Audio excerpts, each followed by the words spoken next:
Hello everyone, कैसे हैं आप सभी। आज हम बताएंगे कि अकाउंट क्लास में 11वीं क्लास में हमने थ्योरी के बारे में स्टडी किया, इंट्रोडक्शन ऑफ अकाउंट्स और बेसिक अकाउंटिंग टर्म क्या क्या होते हैं, मतलब अकाउंट की लैंग्वेज क्या क्या होते हैं, कीवर्ड क्या क्या होते हैं, उसके बारे में हमने लास्ट क्लास में स्टडी किया था। कई सारे टॉपिक थे, तो 25 से 30 कीवर्ड थे, उससे और भी ज़्यादा हैं, तो हमने मोस्ट इम्पॉर्टेंट पे डिस्कस किया था। और उसके अलावा भी हमने कई इंपॉर्टेंट टॉपिक पे हमने डिस्कस किया। तो जब हमने 11th में इंट्रोडक्शन ऑफ अकाउंट पढ़े, क्या एडवांटेज हैं, क्या डिसएडवांटेज हैं, ये सारी चीज़ें हमने स्टडी की है लास्ट क्लास में। फिर बेसिक अकाउंटिंग टर्म की हमने डेटर क्या होता है, क्रेडिटर क्या होता है, बैलेंस शीट क्या होता है, प्रॉफिट और लॉस क्या होता है, बुक्स ऑफ अकाउंट क्या होता है, डेप्रिसिएशन क्या होता है, गेन क्या होता है, कैपिटल गेन क्या होता है, एसेट्स क्या होता है, लायबिलिटी क्या होता है, लॉन्ग टर्म लायबिलिटी क्या होता है, शॉर्ट टर्म लायबिलिटी क्या होता है। तो इन सारी कीवर्ड पे हमने बेसिक थ्योरी पे हमने वर्ड किया। बैड डेप्ट क्या होता है, depreciation, provision for doubtful debt, ठीक है, फिक्टिशियस एसेट्स क्या होता है, वेस्टेज एसेट्स क्या होते हैं, इन सभी हमने डिस्कशन किया। तो उसी प्रकार आज हम नए चैप्टर स्टार्ट कर रहे हैं। तीसरा चैप्टर है आज, theory based of accounting standard. कि इसमें कुछ कॉन्सेप्ट, कुछ एजम्पशन होते हैं जो हमें अकाउंटिंग टेंसी को राइट करने में, लिखने में हेल्प करते हैं। और इनके बिहाफ पे हम क्या करते हैं, स्टडी करते हैं, बुक्स ऑफ अकाउंट लिखते हैं डेबिट और क्रेडिट के फॉर्म में। और इनके बारे में भी जानना जरूरी है। कुछ इनमें से हमने basic accounting assumption, fundamental of, हमने कुछ पहले ही 2-4 इंट्रोडक्शन ऑफ क्लास में बताया था 11th में, जब आपका फर्स्ट क्लास चला था, कि हम इनको इस पॉइंट ऑफ व्यू से हम बिजनेस करते हैं। ठीक उसी प्रकार आज कुछ ऐसे ही कुछ फंडामेंटल कॉन्सेप्ट एजम्पशन अकाउंट के बारे में हम स्टडी करेंगे जो थ्योरी पे हैं।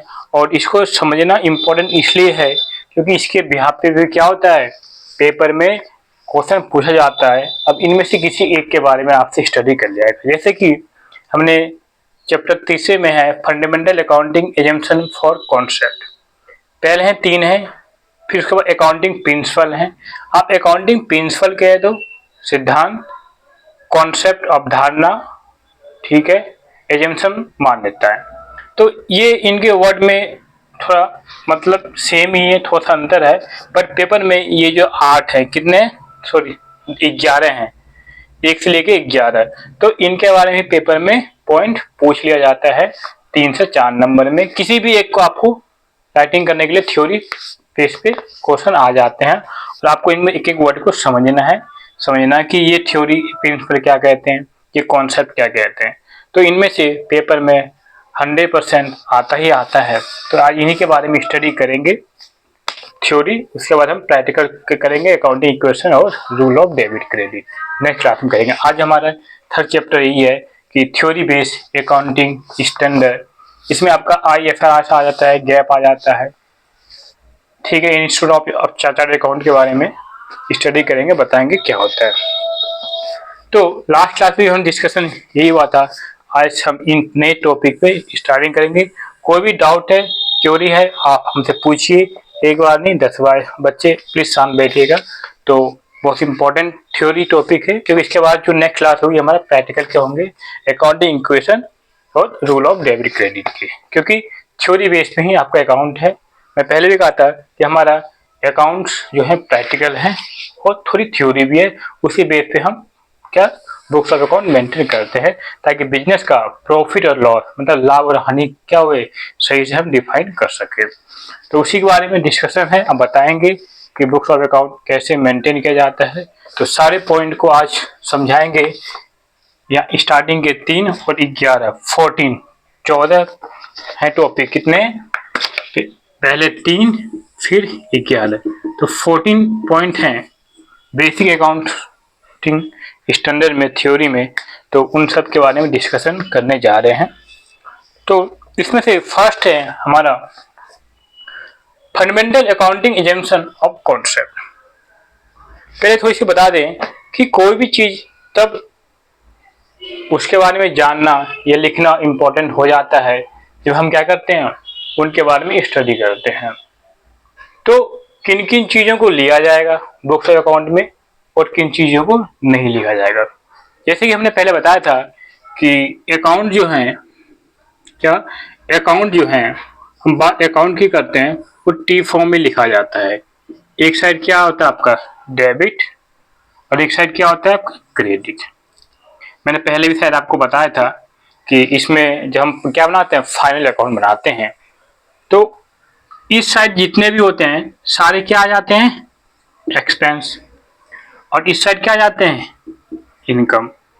ठीक है, अगर ये साइड मैं कहता हूँ 4 लाख रुपए हैं, ये साइड 3 लाख रुपए हैं, तो 1 लाख क्या हो गया हमारा, 1 लाख रुपए हमारा प्रॉफिट हो गया। ठीक है, ये हो सकता है आपका जीपी हो, इसमें और खर्चे माइनस कर देंगे। यहाँ पे मैं आ जाऊँ प्रॉफिट और लॉस की बात हम करें, यहाँ पे कर देंगे तो यहाँ पे आपका 1 लाख रुपए यहाँ क्या आ गया ग्रॉस प्रॉफिट आ गया। ठीक है, यहाँ पे सारे इनडायरेक्ट खर्चे, यहाँ पे सारे इनडायरेक्ट खर्चे हो गए। मैं कहता हूँ आपके 80,000 रुपये क्या हो गए इनडायरेक्ट खर्चे, तो यहाँ पे आपका क्या आ गया 20,000 रुपये क्या आ गया आपका नेट प्रॉफिट। तो ये बुक्स ऑफ अकाउंट मेंटेन किया जाता है टीफो में। तो इनको कुछ थ्योरी बेस पे कोई रूल ऑफ डेबिट क्रेडिट की बिहाफ पे इनको हम बुक्स ऑफ अकाउंट में रिकॉर्ड करते हैं। तो अब हम बात करते हैं थ्योरी में। पहला है fundamental of accounting assumption of concept. Concept का मतलब क्या होता है, यहाँ आप देखो कौन सी मतलब अवधारणा, अवधारणा। ठीक है, अब यहाँ पे और एजम्पशन मतलब क्या है मान्यता, मान्यता। ठीक है, और प्रिंसिपल मतलब क्या होते हैं सिद्धांत। ठीक है, तो हर किसी का एक कॉन्सेप्ट है, अवधारणा है। तो पेपर में आप जब आएगा तो आपको इन वर्ड का मतलब आपको वर्ड देखा दिख जाएगा, गोइंग कंसर्न क्या है, कंसेंट्रिक क्या है, एजम्पशन क्या है। तो इन पे आपको क्या करना है, इन पे आपको बारे में आपको 5 से 6 लाइन आपको राइटिंग करना है। तो आज इनके करके इनको स्टडी करते हैं कि क्या होता है। फर्स्ट है हमारा गोइंग कंसर्न एजम्पशन। ठीक है, अगर पूछा जाता है फंडामेंटल ऑफ अकाउंटिंग एजम्पशन और कॉन्सेप्ट। ठीक है, तो पहला है गोइंग कंसर्न एजम्पशन। गोइंग पहले कहा था कि गोइंग का मतलब क्या होता है जो कंटिन्यू चलता रहे, रन करता रहे। हम जब बिजनेस स्टार्ट करते हैं तो हम ये नहीं मानते हैं कि आज स्टार्ट किया कल बंद कर देंगे, क्लोज कर नहीं है। हमारा मतलब गोइंग ऑन, रन हमेशा करता रहना चाहिए, ईयर बाय ईयर कंटिन्यू ये होना चाहिए। फिर आता है कंसेंट्री एजम्पशन, मतलब कि अगर इसका मतलब ये होता है कि कंटिन्यू होना चाहिए, मतलब जो जिस सिस्टम को आप फॉलो कर रहे हैं, अगर आप बुक्स ऑफ अकाउंटिंग कर रहे हैं double entry system through debit और क्रेडिट, तो इसको फॉलो करना है। अगर आप डेप्रिसिएशन लगा रहे हैं किस में से, स्ट्रेट लाइन मेथड से, रिटर्न डाउन मेथड से, तो आप उसको ही फॉलो करेंगे। अब मैंने बोला स्ट्रेट लाइन मेथड क्या होता है, डेप्रिसिएशन क्या होता है, तो इनके मेथड होता है आप जिस रूल को फॉलो कर रहे हैं उसको आप कंटिन्यू रखेंगे, इसका मतलब ये है। तीसरा है अक्रूवल एजम्पशन। अक्रूवल मतलब क्या हो कि आप इस साल से रिलेटिव इनकम को इसी साल दिखाएंगे, इस साल से सारे एक्सपेंस को इस साल दिखाएंगे, मतलब अगले साल फॉरवर्ड नहीं करेंगे। मतलब इस साल जितने भी इनकम हुए आप इसी साल दिखाएंगे, एक्सपेंस जो हुआ इसी साल दिखाएंगे। आगे जो जाएगा जो सिर्फ बैलेंस रह जाएगा, बट हमें इनकम अगर इस साल से रिलेटिव है तो बुक्स ऑफ अकाउंट में इसी साल दिखाएंगे। ठीक है, एक्सपेंस इस साल थे तो इसी साल दिखाएं। तो ये 3 जो है फंडामेंटल जो है, पहला गोइंग कंसर्न, दूसरा कंसेंट्री, तीसरा अक्रूवल एजम्पशन। इन 3 बारे में स्टडी करते हैं कि नोट्स में देखिए आपको क्या लिखा हुआ है कि ये किस प्रकार से करते हैं। बेटा प्लीज ध्यान से आप देखिएगा क्योंकि पेपर में ये इनमें से आ जाते हैं। तो इसमें देखिए पहला कि कहा गया कि गोइंग कंसर्न होना चाहिए। क्या गोइंग कंसर्न एजम्पशन, देखो गोइंग कंसर्न का मतलब कहा गया है कि as per the acquisition assumption the business will exit from a long period and transaction are recorded from this point of view, there is neither the intention nor the necessity to wind up the business in the foreseeable future। क्या करें हम wind of नहीं करेंगे, मतलब close नहीं करेंगे। हम ये मानते हैं कि हमारा बिजनेस क्या होगा चलता रहेगा, कंटिन्यू चलता रहेगा। इस साल भी चला, मतलब क्या किया हमने इस साल आके कंप्लीट किया, फिर आगे फिर ये चलता रहेगा। फिर आगे चलता रहेगा, मतलब कंटिन्यू है, ये चलता रहेगा, गोइंग ऑन रहेगा हमारा बिजनेस, ठीक है। तो ये कह रहा है। फिर है कंसिडेंसी एजम्पशन में क्या होता है, इसमें ये कहा गया है कि हमारा क्या होगा, कंटिन्यू होगा, ठीक है। इसमें ये कहा गया है कि consistency assumption according to the consistency assumption accounting practice once selected and adopt, मतलब जो आप एक बार सेलेक्ट कर दिए उसको अडॉप्ट नहीं कर सकते, ठीक है। Should be apply consistently year after year in the concept help in better understanding of accounting information and make it's comparable with that the previous year.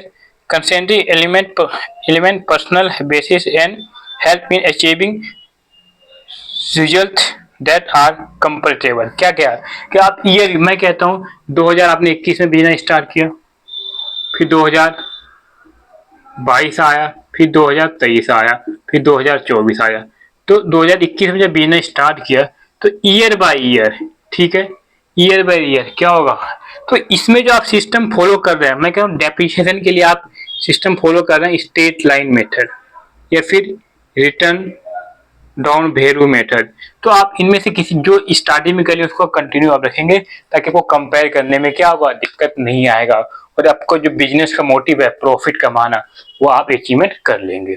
तो इन सब चीजों का ध्यान रखा जाता है। फिर कह रहा है कि the concept is particularly important when alternate accounting period participate were equally acceptable. For example, two methods of charging depreciation, return down value method and straight line method are equally acceptable under the assumption that once choose and apply should be applied continuously year after year. ठीक है, मतलब मैंने कहा ना कि अगर इस साल में आपने ऐड किया तो इस साल भी करें, अगले साल भी यही चलेगा, इससे अगले साल भी यही चलेगा, तो ईच एंड एवरी ईयर आप सेम को कंस्टेंट कंटिन्यू यही करेंगे। तो सेकंड यही कहता है, पहला हमने पढ़ा गोइंग कंसर्न चलता रहना चाहिए कंटिन्यू, दूसरा जिसको आपने एडॉप्ट कर लिया वो कंटिन्यू चलेगा, तीसरा है अक्रूअल, मतलब इसका मतलब ये तीसरा, तो ये तीन तो मोस्ट इंपॉर्टेंट है ही है, ठीक है। मतलब कि आप इस साल के एक्सपेंस इसी साल में दिखाइए, ठीक है, इनकम इसी साल में दिखाइए, चाहे मिला हो या नहीं मिला, मतलब ड्यू बट नॉट पेड, देना था दिया नहीं, लेना था लिया नहीं, तो ये सारे हम कुछ एडजस्टमेंट एंड थ्रू क्या करते हैं, बुक्स ऑफ अकाउंट में हम इस टाइप से इनकम एक्सपेंस को दिखाते हैं। अक्रूअल इसमें क्या कहता है, देखिए कहता है कि according the accrual agreement and transaction is recorded in the books of account at the time when is enter into not when the settlement take place, this revenue is revenue means क्या होता है, sales आगम, ठीक है, wait is release when sale is complete or service or render. It is immaterial whether cash is received or not. Similarly, expenses are recognized as expense in the accounting period in which the revenue related to it is recognized whether paid or cash or not. इसका मतलब सीधी कहना मतलब ये है कि आपने sales कर दिया, यहाँ पे मैं कहता हूँ आपने सेल्स कर दिया, ठीक है, 1 लाख रुपए का, तो ये इनकम इसी साल आपको बुक्स ऑफ अकाउंट में आप यहाँ पे दिखाऊंगा, ठीक है। अब इसके बदले में आपको जो कैश रिसीव मतलब पेमेंट रिसीव हुआ है या नहीं हुआ है आपको तब भी इसी साल दिखाएंगे, पेमेंट बाद में दिया जाएगा कोई दिक्कत नहीं, बट इनकम इसी साल में दिखाएंगे।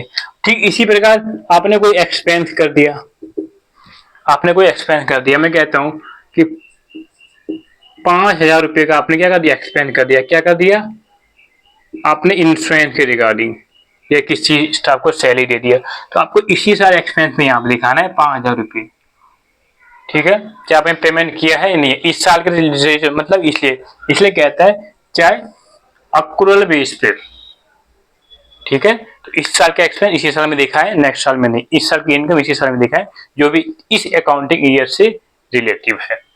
मैं क्या कहता हमारे देश में इंडिया में क्या अकाउंटिंग ईयर क्या है, 1 अप्रैल, कब है 1 अप्रैल 2000 जो भी है 21 टू 31 मार्च 2022, मतलब अप्रैल से मार्च हमारा अकाउंटिंग यही है।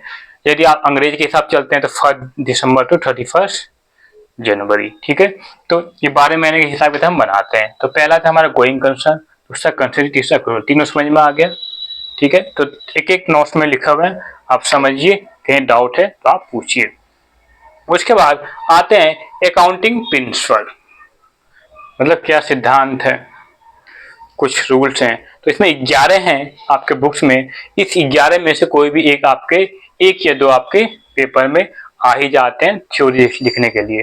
तो पहला है कि अकाउंटिंग एंटिटी और बिजनेस यूनिटी प्रिंसिपल। देखो, अकाउंटिंग एंटिटी और बिजनेस यूनिटी प्रिंसिपल मतलब क्या, ये कह रहा है कि जब मैंने फर्स्ट क्लास को बताया था कि मिस्टर रामलाल है ना, मैं ये कहता हूं कि मिस्टर रामलाल, रामलाल ठीक है, इन्होंने दुकान खोला बिजनेस का, इन्होंने दुकान खोला, मैं कहता हूं मोबाइल शॉप का, मोबाइल शॉप का, और इन्होंने पैसा लगा दिया कितने, 5 लाख रुपए लगा दिया। तो ये मैं इसको मिस्टर रामलाल को, ये अलग है, ये कौन है, मालिक है, मालिक, और इनकी ये क्या है, दुकान है, दुकान या शॉप कह लो। तो मिस्टर रामलाल और ये दुकान क्या है, सेपरेट है, लीगल है, मालिक अलग है और बिजनेस अलग है। मालिक ने इसमें पैसे लगाया तो उसे क्या बोलेंगे, कैपिटल, जैसे पहले बताया था, देखिए कितना, 5 लाख रुपए, क्या हो गया ये हो गया कैपिटल, पूंजी। और क्या बताया, कैपिटल प्लस लायबिलिटी तो क्या होती है, एसेट, ये बताया था, C for capital, L for liability और ए फॉर एसेट। तो यहाँ पे ये कह रहा है कि क्या है, अकाउंटिंग एंटिटी और बिजनेस यूनिटी, ठीक है। तो ये पहला प्रिंसिपल है कि मालिक अलग है, और हम जो बुक्स ऑफ अकाउंटिंग मेंटेन करते हैं मिस्टर किसका, इस मोबाइल की शॉप का करते हैं, इन्हीं का हम क्या करते हैं, अकाउंट मेंटेन करते हैं, books of accounting, books of accounting maintain करते हैं, इन्हीं का हम निकालते हैं प्रॉफिट और लॉस, ठीक है। मिस्टर मालिक को, इनको क्या चाहिए, इनको हम ऐसे बाहर आउटसाइडर की तरह ट्रीट करते हैं, मतलब इनको लायबिलिटी, मतलब बिजनेस के लिए, बिजनेस कमा के इनको देगा मिस्टर रामलाल को।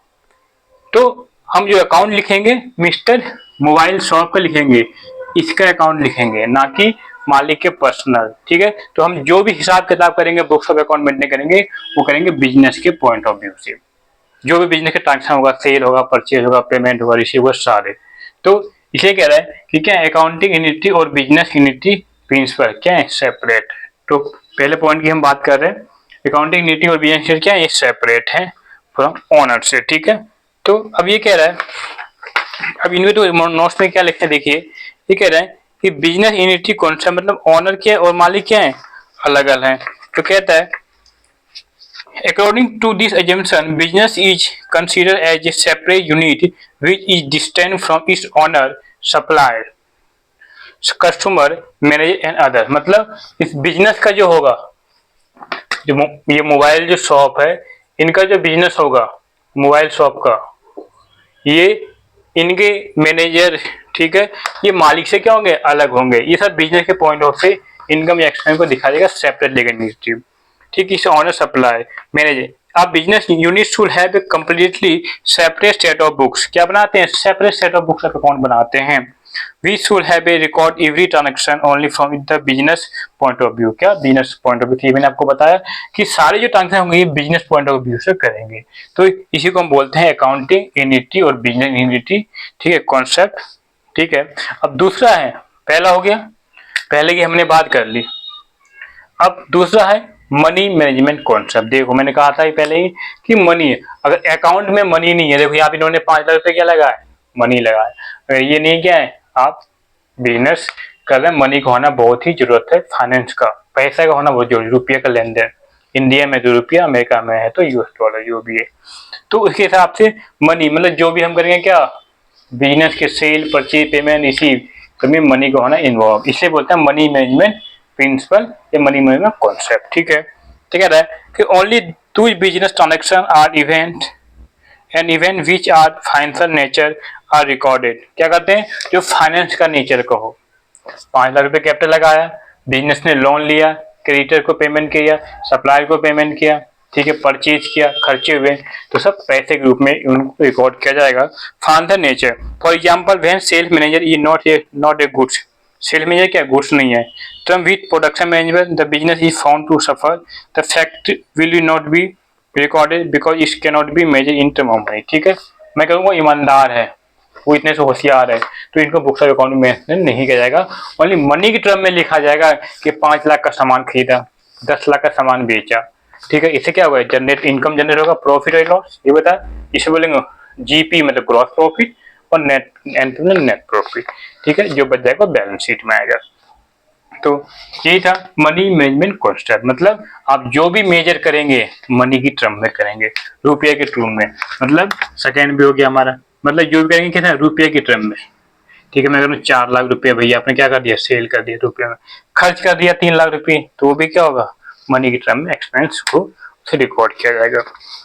फिर आपका अकाउंटिंग पीरियड प्रिंसिपल, तीसरा क्या आपका अकाउंटिंग पीरियड प्रिंसिपल, मतलब अभी मैंने बात किया कि 2021, 2022, 2023, 2024, मतलब हर एक साल क्या करते हैं आप, अपने बिजनेस का हिसाब किताब रखते हैं, ताकि यही तो पता चले कि फाइनेंशियल पोजीशन हमारा क्या है, हम किस स्थिति में हैं, हम कितना इनकम कमा रहे हैं, कितना एक्सपेंड कर रहे हैं, हमारा बैलेंस शीट क्या बता रहा है। तो इनके भी अकाउंटिंग होनी चाहिए पीरियड, क्या होनी चाहिए, अकाउंटिंग पीरियड होना चाहिए।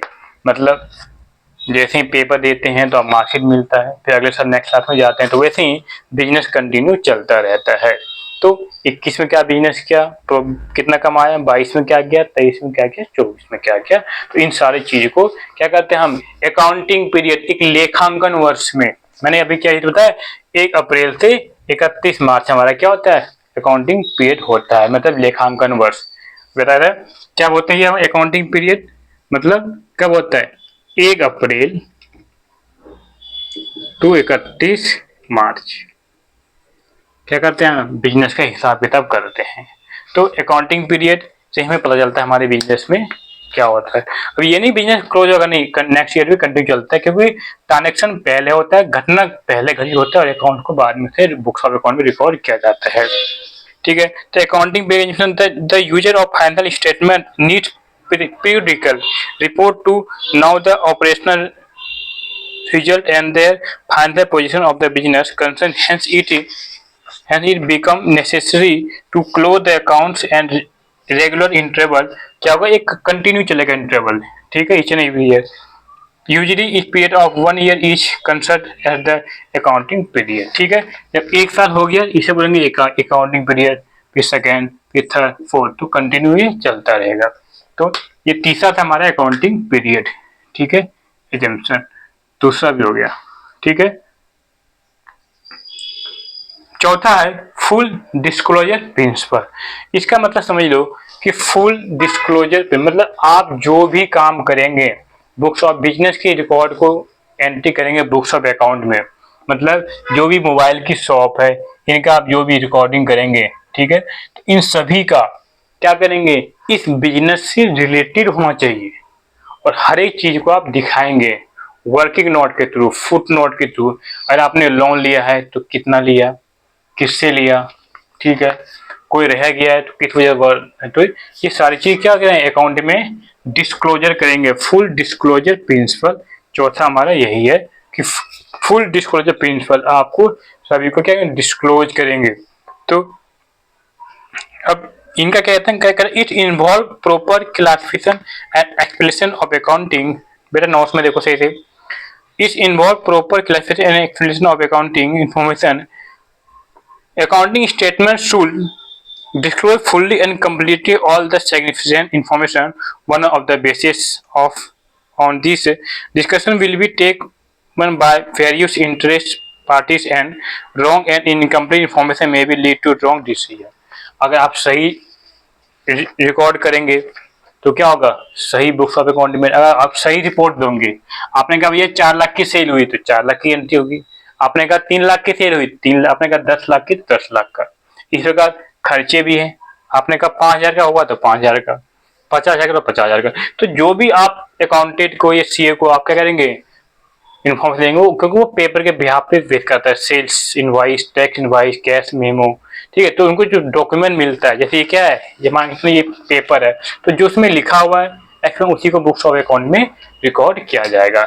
तो जब तक आप सही इंफॉर्मेशन दोगे तो सही आउटपुट आएगा, सही स्टेटमेंट जनरेट होगी, प्रॉफिट और लॉस, ठीक है। तो ये कह रहा है इन सभी को दिखाना जरूरी है। तो ये हमारा फुल डिस्क्लोजर, मतलब हर एक चीज के बारे में आप सही से बताएंगे। तो फोर्थ भी हो गया। अब पांचवा है PRUDENC, प्रूडेंस और कन्वर्सेशन प्रिंसिपल। ये इसका बहुत इंपॉर्टेंट है, पेपर में आ ही जाता है कई बार। कहता है प्रूडेंस और कन्वर्सेशन प्रिंसिपल का मतलब ये होता है कि अगर आपको ये पता हो कि हमें कल 10 लाख रुपए मिलने वाले हैं, ये 1 महीने के बाद 10 लाख रुपए मिलने वाले हैं, तो इसको बुक्स ऑफ अकाउंट में रिकॉर्ड नहीं करना, क्योंकि मिलने वाले आपका प्रॉफिट होने वाला है, हुआ तो नहीं, लेकिन आपको पता है आपने बाइक परचेज किया है, कार परचेज किया है, मकान परचेज किया है, बिल्डिंग परचेज किया कोई बिजनेस पर्पज से, और उनकी इंस्टॉलमेंट जानी है, उनकी किस्त जानी है, उनकी EMI जाना है, हर एक महीने जा रहा है, तो आपको उसको बुक्स ऑफ अकाउंट में रिकॉर्ड करेगा। ठीक है, जैसे कि मैं कहूँ एक आपने कार परचेज किया था 10 लाख रुपए का, इतना तो आ ही जाता है नॉर्मल। ठीक है, इनकी किस्त बांध दी थी आपने कि ये 5 साल के लिए, क्या 5 साल के लिए जाएगा, हर एक साल 2-2 लाख रुपए। चलो मैं साल का मान लेता हूँ, ये फॉर एग्जाम्पल मैं मानने क्या चाहता हूँ कि मंथ का मान ले लूँ, मंथ का मतलब 30,000 रुपये जाएगा। ठीक है, तो आपको ये पता है कि ईच एंड एवरी मंथ 30,000 रुपये जाएगा, बोलेगा अगले महीने जाना है ये 30,000 रुपये तो जाएगा, तो आपको एक्सपेंस को आपको बुक्स ऑफ अकाउंट में दिखाना पड़ेगा, ये मांगे। लेकिन इनकम को मैं बोलूँ आपकी लॉटरी लगने वाली है, अगले साल सेल अच्छी होने वाली है, तो ये फोरकास्टिंग है। ठीक है, तो इसका मतलब प्रूडेंस और कन्वर्सेशन प्रिंसिपल का मतलब यही है, कॉन्सेप्ट का मतलब यही है कि अगर आपको ये पता हो कि आपको एक्सपेंस होना है, उसको फाइनल उसको तुरंत बुक्स ऑफ अकाउंट में आप एंट्री किया जाएगा। अब उसके लिए पहले से क्या बना के चलोगे, प्रोविजन।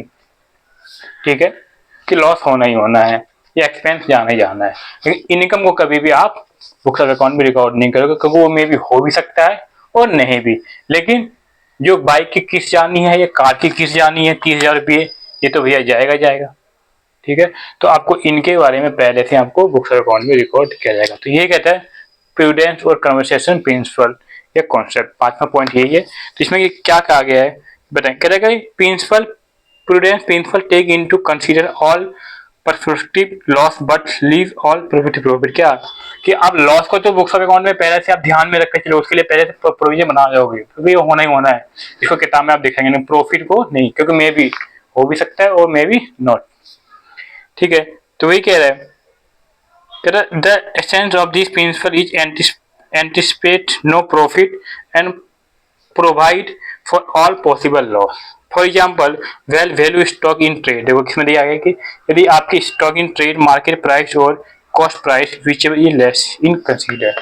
क्या कह रहा है, यदि आपका स्टॉक है ना, मैं बात करूं स्टॉक की, मैं कह रहा हूं स्टॉक आपकी जो कितना है 1 लाख रुपए है, इसे बोलेंगे बुक वैल्यू, और मार्केट प्राइस जो है वो कितनी 1,50,000 है, तो 50,000 रुपये क्या है प्रॉफिट है, क्योंकि मार्केट में क्या होता है घटी बढ़ती रहती है। तो आप जो किताब में रिकॉर्ड करेंगे 1 लाख को करेंगे, मार्केट तो हो सकता है अभी 1-1.5 लाख का है, बाद में क्या हो जाए 80,000 आ जाए या 1,10,000 आ जाए, तो जो बुक्स वैल्यू है इनको ही आप रिकॉर्ड करेंगे। ठीक है, 50,000 प्रॉफिट होने वाला है उसको हम रिकॉर्ड नहीं करेंगे। ठीक है, तो जो बुक वैल्यू है 1 लाख उसी को हम लेके चलेंगे, इनमें से जो विचेवर क्या है लोअर जो कम होगा, तो 1 लाख और 1.5 लाख में सबसे कम कौन है 1 लाख, तो इसको हम बुक्स ऑफ अकाउंट में रिकॉर्ड करेंगे प्रूडेंस क्वेश्चन। ठीक है, तो हमारा 5वां हो गया अब। ठीक है, तो प्रूडेंस क्वेश्चन समझ में आया। ठीक है, मतलब प्रॉफिट को हम कंसीडर नहीं करेंगे, लेकिन लॉस को हम पहले से ही क्या करेंगे कंसीडर करेंगे। फॉर एग्जाम्पल जैसे बताया कि कार की किस्त जानी है 30,000 रुपये, तो हर एक महीने फिक्स है जाएगा जाएगा, लेकिन मैं बोलूँ अगले महीने हम 1 लाख रुपये प्रॉफिट कमाने वाले हैं, तो ये हो भी सकता है और नहीं भी, इसलिए हम प्रॉफिट को कंसीडर नहीं करते हैं। ठीक है, अगला है आपका मेटेरियलिटी प्रिंसिपल।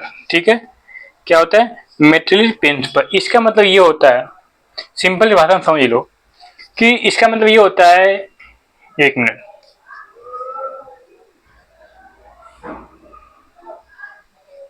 हाँ मेटेरियलिटी प्रिंसिपल।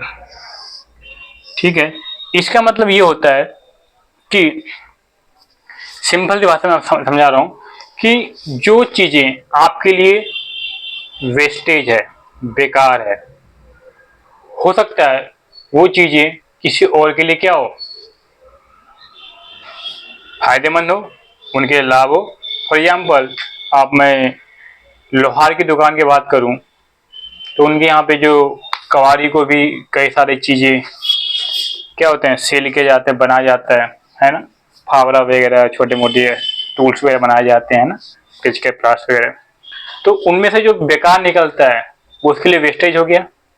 लेकिन वही वेस्टेज अगर कोई जो राह चलते कूड़ा वूड़ा बीनते हैं, है ना, आप गली में देखते हैं कोई प्लास्टिक का बोतल उठाता है, कोई जो नालियां वगैरह उनमें से वो लोहा चुनता है ना, चुम्बक के थ्रू। तो देखो लोहार के लिए वो चुम्बक, वो जो लोहे का बेकार था, उसके लिए क्या था, वेस्टेज था। लेकिन वही उस जो गली में कूड़ा वूड़ा बीनते हैं, नाली के थ्रू जो लोहा वगैरह बीनते हैं, तो ठीक है, वो उसके लिए क्या है, उसके लिए वो बेच के पैसा कमाएंगे। तो यही मतलब यही है कि हमें इसको भी ध्यान रखना पड़ता है, मेटेरियलिटी प्रिंसिपल को, ठीक है, या कॉन्सेप्ट को। क्या करते हैं कि हमें इसका भी ध्यान रखना पड़ता है, जो कि आपके लिए बेकार है लेकिन आपके लिए क्या है, वो काम कर जाता है फायदे का। तो यहाँ कह रहा है द मेटली principle require all relevant information should be disclosed in the financial statement. Unimportant and immaterial information are neither left out or merged with other item. ठीक है, कह रहा है कि आपके लिए हो सकता है बेकार हो, है ना, बट किसी और के लिए अच्छा हो सकता है, तो इसलिए इनको भी दिखाना जरूरी होता है। तो छठा कॉन्सेप्ट हमारा ये था प्रिंसिपल। पहला अकाउंटिंग यूनिटी, दूसरा मनी मैनेजमेंट, तीसरा अकाउंटिंग पीरियड प्रिंसिपल, चौथा हमने डिस्क्लोज के बारे में पढ़ा, और छठा पांचवा हमारे प्रोवाइड कन्वर्सेशन प्रिंसिपल, मतलब सारे एक्सपेंस के बाद को रिकॉर्ड किया जाता है, प्रॉफिट को आगे होने वाले को हम रिकॉर्ड कंसीडर नहीं करते। फिर आता है छठा मेटेरियलिटी भी पढ़ा दिया। अब सातवां है मैचिंग कॉन्सेप्ट और मैचिंग प्रिंसिपल। ठीक है, देखो कॉन्सेप्ट भी कहा हमने और मैचिंग भी कहा। सेवन कौन सा बताया हमने कि मैचिंग कॉन्सेप्ट भी है और प्रिंसिपल भी है, ये भी हो गया। ठीक है, मैचिंग कॉन्सेप्ट और मैचिंग प्रिंसिपल। देखो मैच का मतलब क्या होता है, मैच होना चाहिए। मतलब मैं यहाँ बोलूं कि अगर ये 10 लाख रुपया आ रहा है, कितना, 10 लाख, तो ये साइड पे 10 लाख होना चाहिए, क्योंकि हम अकाउंट क्या कर रहे हैं, डबल एंट्री सिस्टम, एक साइड डेबिट तो दूसरा क्रेडिट। और हर एक इफेक्ट, अगर ये सिंगल इफेक्ट नहीं बनता, यदि आपने खर्च किया 6 लाख रुपये, तो 6 लाख रुपये आपने खर्च किया, मैं सपोज करता हूँ कि आपने 6 लाख का क्या परचेज कर लिया, मशीन परचेज कर लिया है। ठीक है, मशीन परचेज कर लिया भैया प्रोडक्शन करने के लिए। तो 6 लाख रुपये जो खर्च किया गया, तो उससे क्या आया होगा, मशीन आया और कुछ जा भी रहा है, मतलब एक चीज आया। अगर मैं बोलूं मशीन परचेज किया, मशीन परचेज किया कितना, 6 लाख रुपए का। ठीक है, तो मशीन आया, ठीक है, इसके बदले क्या जाएगा, पैसा जाएगा 6 लाख रुपए, तो ये जाएगा भी। तो एक इन हुआ तो आउट हुआ, यहाँ पे एक जगह पे कैश इनफ्लो हुआ, दूसरा क्या हो गया, आउटफ्लो हुआ। तो इसको भी ड्यूल इफेक्ट पड़ता है। तो क्या क्या 6 लाख का हमने क्या किया, हमने परचेज किया मशीन, और उसके बदले क्या कर दिया, पेमेंट कर दिया 6 लाख रुपए। तो एक आया, ठीक है, और इसके बदले गया। मतलब कैश क्या होता है, हमारी एसेट होती है। कौन सा एसेट, करंट एसेट। मशीन क्या होता है, फिक्स एसेट। तो एक चीज आएगा तो दूसरा जाएगा, तो ये क्या करते हैं, ये हमेशा ड्यूल इफेक्ट डालेंगे। इसलिए तो मैच होनी चाहिए आपके मैचिंग कॉन्सेप्ट और मैचिंग प्रिंसिपल। ठीक है, तो ये मैच होना चाहिए। ठीक है, तो ये मिटा रहा हूं मैं। ठीक है, अब है इसके बाद कि मैचिंग कॉन्सेप्ट के थ्रू ये क्या कहा जाता है। ठीक है, मैचिंग कॉन्सेप्ट जो होता है वो क्या कहा जाता है। तो मैचिंग कॉन्सेप्ट देखो ये कह रहे हैं कि मैच का मतलब ये है, कहाँ था हमारा matching concept, this concept is based on the accounting period concept. ठीक है, an important object of business is to be determine profit. ठीक है, प्रॉफिट और लॉस। मैं बोलूं कि प्रॉफिट और लॉस, प्रॉफिट और लॉस, ये हर एक साल चलेगा। तो अब इस साल 6 लाख हुआ, तो इसके रिलेटिव जितने भी एक्शन है वो सारे उस साल से मैच होनी चाहिए, फिर अगले साल, फिर उससे अगले साल, फिर उससे अगले साल। तो हमेशा क्या होना चाहिए, मैच होना चाहिए कि भैया ये पता चलेगा हाँ वो इस साल से बिलोंग करता है।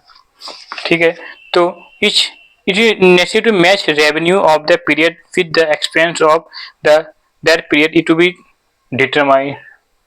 और बिल्कुल सही, प्रॉफिट और loss accounting period profit earned by the business during an period can be correct measured only then when the revenue earned during the year the accounting period match which the expenditure income। ठीक है, expense होगा आपका profit, तो इसका मतलब क्या है कि उस ईयर से रिलेटिव होना चाहिए, मैच करना चाहिए। ठीक है, अब ये नहीं कि किसी और साल का किसी और साल में दिखा है, नहीं ऐसा नहीं होना चाहिए। तो मैचिंग कॉन्सेप्ट हमारा यही कहता है। ठीक है, तो मैचिंग कॉन्सेप्ट हमारा यही वजह 7 में भी हो गया। अब एक कॉस्ट कॉन्सेप्ट और हिस्टोरिकल कॉस्ट प्रिंसिपल, देखो ये इंपॉर्टेंट है। लागत क्या बोलते हैं, लागत है ना, हिंदी में लिखेंगे लागत। कॉस्ट कॉन्सेप्ट अवधारणा, अवधारणा मतलब ये है कि आप जब बैलेंस शीट जब बनाएंगे, इस पर क्या दिखाते हैं, फिक्स एसेट्स। मैं लिखूं कि जो अपने मशीन है, ये मशीन परचेज किया था 6 लाख रुपए, ठीक है, तो वही कह रहे हैं इस 6 लाख को आप जो बुक वैल्यू है at the times of acquisition, जब आपने परचेज किया तो मशीन को ये इसे बोलेंगे बुक वैल्यू, क्या बुक वैल्यू, और यही कॉस्ट है, यही लागत है। अब मैं कह रहा हूं कि 6 लाख रुपए आपने क्या कर दिया, मशीन परचेज की, इसको इंस्टॉल करने के लिए आपने 1 लाख रुपए खर्च कर दिया, इसके उसी टाइम कुछ अदर खर्चे मजदूरी वगैरह दी भेजे 50,000 रुपये, तो इस मशीन की जो कॉस्ट हो गई एट अ टाइम ऑफ, इसको मतलब परचेज करने से इंस्टॉल मतलब स्टार्टअप होने में प्रोडक्शन करने के लिए वो कितनी होगी, 6 7,50,000 रुपये। तो इसकी जो कॉस्ट हो गई at a time of purchase और इसको यूज करने के लिए, तो यहाँ पे हमारी कितनी आ जाएगी, ये आएगी 7,50,000 रुपये। तो इसी को हम बोलेंगे क्या, कॉस्ट कॉन्सेप्ट और हिस्ट्रिकल कॉस्ट, मतलब हिस्ट्री में क्या रहा गया हो। ठीक है, तो हमें बैलेंस शीट में सारे 7 लाख दिखा पड़ा है। वो अलग बात है 4 साल 5 साल बाद इसी वैल्यू घटेगी बढ़ेगी ड्यू टू डेप्रिसिएशन, ठीक है, वो बात की बात है। लेकिन हमें किताब में बुक वैल्यू पे रिकॉर्ड करेंगे eight the time of purchase, जो हमने एक्वायर किया था, परचेज किया था। समझ में आई बात, इसी को बोल देंगे कॉस्ट कॉन्सेप्ट और हिस्ट्रिकल कॉस्ट कॉन्सेप्ट। ठीक है, ठीक है, तो क्या कह रहा है, accounting to the cost concept and asset is recorded in the books of account. क्या करते हैं हम, देखो बैलेंस शीट में क्या हमने रिकॉर्ड, जब परचेज करेंगे तो क्या होगा, मशीन आएगा और पेमेंट जाएगी। ठीक है, तो book of account and the price paid to acquire it and cost is the basis for all subsequent accounting of the asset. ठीक है, asset is recorded at the cost at the time of the purchase but is systematically reduced in the value of by charging depreciation. Market value of an asset may be changed with the passage of time but for accounting purpose क्या होगा, market value change करेगा। तो अब 7 लाख, अब मैं कहता हूँ first year पे आपने की 7 लाख थी, सेकेंड ईयर आया आपने डेप्रिसिएशन लगाया, मैं कहता हूँ 20,000 रुपये कम हो गया, कितनी होगी 7,30,000, फिर अगले साल फिर से 20,000 कम होगा। अगर आप स्ट्रेट लाइन मेथड लेके चलते हैं डेप्रिसिएशन का, तो कितनी हो जाएगी 7,10,000। तो ड्यू टू टाइमिंग की वजह से क्या होगा, मशीन की वैल्यू कम हो जाएगा क्योंकि डेप्रिसिएशन चार्ज हो रहा है। ठीक है, डेप्रिसिएशन का मतलब होता है fall of value of asset, जो एसेट की वैल्यू में क्या होता है, कमी लाता है, क्योंकि ये वियर एंड टियर होते हैं, इन्फ्लेशन ऑफ टाइम। तो ये हम जब पढ़ाएंगे डेप्रिसिएशन चैप्टर तो वहां आपको अच्छे से समझाएंगे। तो अभी आपको बस ये समझना है कि कॉस्ट कॉन्सेप्ट या हिस्ट्रिकल कॉस्ट का मतलब क्या होता है। ठीक है, तो इसका मतलब यही होता है कि जो भी चीज आप एसेट वगैरह परचेज करेंगे उन सबको बुक वैल्यू पे दिखाएंगे। मार्केट वैल्यू क्या है क्या नहीं है वो डिपेंड करते हैं कि उस टाइम मार्केट की सिचुएशन क्या है। ठीक है, तो 8वां भी हो गया कॉस्ट कॉन्सेप्ट और हिस्ट्रिकल। ठीक है, अभी तक हमने 8 बताए। ठीक ठीक है, ऊपर के 3 बताएं। ठीक है, इन सभी को समझना है, पढ़ना के पेपर में 100% ये जरूर ही आता है। तो आप जब तक खुद नहीं पढ़ेंगे, हमारे पढ़ाने से कुछ नहीं होगा। आप पढ़ो, डाउट है समझो, क्योंकि अकाउंटिंग थ्योरी विद प्रैक्टिकल है। अब नेक्स्ट हमारा कॉन्सेप्ट आता है ड्यूल एक्सपेक्ट और ड्यूलिटी प्रिंसिपल। 9 कौन सा है? ड्यूल एक्सपेक्ट और ड्यूलिटी प्रिंसिपल। मतलब ड्यूल एक्सपेक्ट और ड्यूलिटी प्रिंसिपल मतलब एक चीज डेबिट होगा, दूसरा चीज क्रेडिट होगा। ये तो पता है, एक चीज आएगा दूसरा जाएगा ही, उसका हमारा ड्यूलिटी इफेक्ट लेके आएगा। ठीक है, हमेशा वन टाइम इफेक्ट नहीं पड़ेगा। तो अब ये क्या कहते हैं, देखो कह रहा according to the dual accept concept every transaction enter into the by enterprise has to expect one side debit दूसरा क्रेडिट। ठीक है, इक्वल होगा। अब मैं कहूं कि कैपिटल इक्वल टू, है ना, मैं यहाँ पे बोलता हूँ C for capital plus liability equal to S S.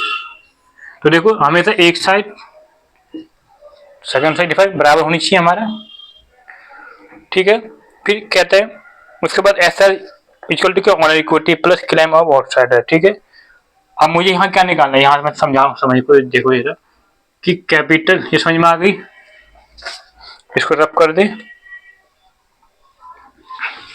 यहाँ समझ आ।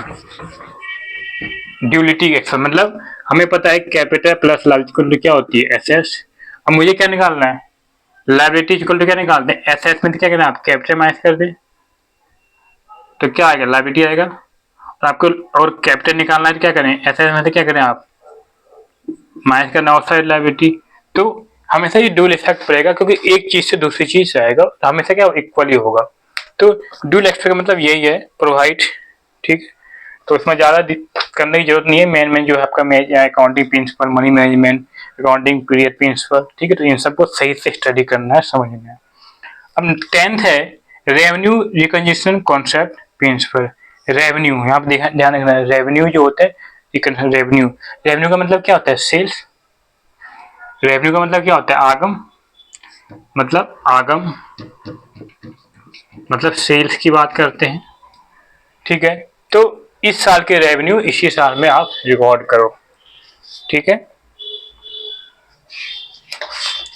क्या होता है रेवेन्यू, कह रहा है according to the revenue recording concept revenue is considered to have been release when a transaction has been enter into and the obligation to receive the amount has been stabilized. Is it to be noted that the recognized revenue and a receipt of an amount are to expect. Let's take an example of understand an enterprise sell goods in February 2017 and receive the amount in April 2017. The revenue of the sale should be during February stabilized in February. ठीक है, इसका मतलब कहने मतलब ये है, आपको ज़्यादा ध्यान नहीं देना है कि अगर आपने सेल किया इस साल में तो सेल उसी साल से करा पैसे बाद में भी मिले। ठीक है, तो इसलिए करना रेवेन्यू को रिकॉग्नाइज करो, पहचानो और उसको अरेंजमेंट करो। इसी साल से प्रिंसिपल की बात करते हैं। फिर आता है 11वां, देखो वेरिएबल ऑब्जेक्टिव कॉन्ट्रैक्ट। वेरीफाई होनी चाहिए भैया इस साल में, क्योंकि कई बार आपको पता चला कि आपने इस साल का परचेज अगले साल दिखा दिया, कभी कोर्ट वगैरह केसेस होंगे तो कोर्ट में एविडेंस के लिए भी आपका 11वां आपका यही कहता है कि कोर्ट में एविडेंस के लिए भी आपको इनका प्रूफ होना चाहिए, ताकि आप एविडेंस के रूप में, इसमें क्या आएगा आपका cash memo, purchase bill, tax invoice, ये सारी चीज में आना चाहिए। मतलब क्या कह रहा हूँ, अगर आपको पता कैश मेमो, परचेज बिल या टैक्स इनवॉइस, ये सारे चीज जो है आपके पास होने चाहिए। तो ये वेरीफाइबल ऑब्जेक्टिव कॉन्सेप्ट है जो आता है। नोट्स में क्या लिखा हो देख लीजिए, कह रहा है एविडेंट कॉन्सेप्ट, इसे क्या बोलते हैं, एविडेंट कॉन्सेप्ट भी हम कहते हैं। ये 11वें वाले को वेरिएबल एविडेंट कॉन्सेप्ट। ठीक है, तो this principle require that case recorded business transaction in the books of accounts should have adequate evidence to support it. For example, cash received must support the payment made to the genius of the transaction can be stabilized. The documentary evidence of transaction should be free for any base. All accounting recorded should be based on documentary evidence which are capable of verification, ठीक है। तो ये सारी चीज़ हैं। तो अभी जो मैंने आपको 11 टॉपिक डिस्कस किए, पहला अकाउंटिंग फॉर बिजनेस स्टडी, दूसरा मनी मैनेजमेंट, तीसरा हमने पढ़ा अकाउंटिंग पीरियड प्रिंसिपल, ठीक है, लेखांकन वर्ष के बारे में, चौथा हमने पढ़ा फुल डिस्क्लोजर प्रिंसिपल, पांचवा प्रूडेंस कन्वर्सेशन प्रिंसिपल, छठा मेटेरियलिटी प्रिंसिपल, सातवां मैचिंग कॉन्सेप्ट, आठवां कॉस्ट बहुत इंपॉर्टेंट है, हिस्ट्रिकल कॉन्सेप्ट ड्यूल एक्सपेक्ट, 10वां रेवेन्यू रिकग्निशन और 11वां वेरिफिकेशन। तो ये सारे जो 11 अकाउंटिंग प्रिंसिपल बताया, ये पेपर में इनमें से जरूर ही आता है, तो आप सही से समझना है और इसको स्टडी करेंगे। आप जितनी राइटिंग अच्छी करेंगे उतना बेटर रहेगा। तो आई होप आपको समझ में आया होगा, ठीक है। और स्टार्टिंग के फंडामेंटल ऑफ 3 है, गोइंग कंसर्न, कंसर्निंग और एक्वायर, मतलब कि आप बिजनेस हमेशा गोइंग ऑन होना चाहिए।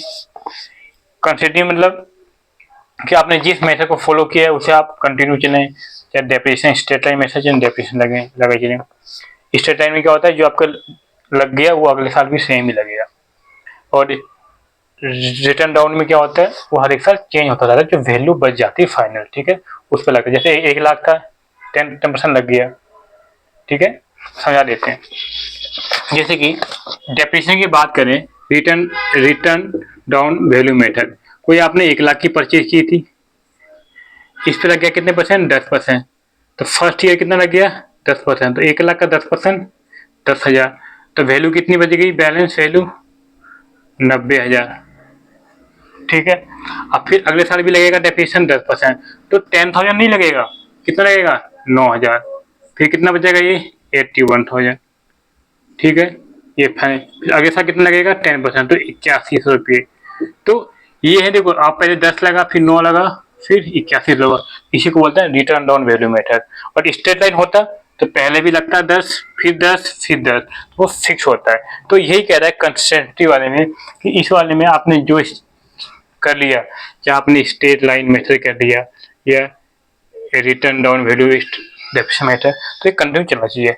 आपको मैंने बताया कि आपने इस साल के सारे एक्सपेंस और सारे एक्सपेंस इसी साल में दिखाया जाना चाहिए। तो 11 ये और 3 ये, 14 हमने अकाउंटिंग कॉन्सेप्ट या प्रिंसिपल के बारे में हमने डिस्कशन किया, थ्योरी। तो इन सभी को एक स्टडी करके समझना है, ठीक है। कहीं भी डाउट है तो पूछिएगा, कमेंट कीजिए हमें, और प्लीज़ हमारे चैनल को सब्सक्राइब कर दीजिए, ठीक है, ताकि हम आगे इसी प्रकार से पढ़ाते रहें कंटिन्यू। कहीं भी डाउट है पूछिएगा। जय हिंद, जय भारत। हमारा ऑनलाइन क्लासेस है, classes of accounting by Suraj sir. Thank you, जय हिंद, जय भारत। मिलते हैं नेक्स्ट क्लास में। थैंक यू, स्क्रीनशॉट ले सकते हैं आप।